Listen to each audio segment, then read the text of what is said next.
દર્શક મિત્રો, કોઈ પણ તહેવાર હોય કે ખાસ દિવસ એની ઉજવણી માટે ગુજરાતમાં પ્રતિબંધિત નશીલી ચીજવસ્તુઓનો ઉપયોગ કરાતો હોય છે અને તહેવારમાં ભંગ પડતો હોય છે ત્યારે આવા તત્વોને ઝડપી લેવા માટે પોલીસ પણ સતર્ક બનતી હોય છે। ત્યારે અરવલ્લી પોલીસ દ્વારા 31 ડિસેમ્બરની ઉજવણીને લઈને નશીલા પદાર્થ ગુજરાતમાં ન ઘૂસે માટે મોડાસા શહેર અને આસપાસ ચુસ્ત પોલીસ બંદોબસ્ત સાથે ચેકિંગ હાથ ધરવામાં આવ્યું હતું।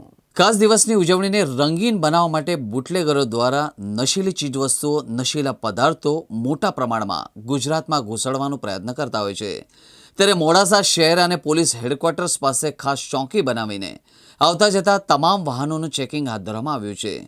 બ્રેથ એનાલાઇઝર દ્વારા આવતા જતા તમામ વાહન ચાલકોને નશો કર્યો છે કે નહીં તે બાબતની તપાસ હાથ ધરવામાં આવી છે। 3 દિવસમાં 150 કરતાં વધુ પીધેલાઓને પોલીસે ઝડપી પાડ્યા હતા।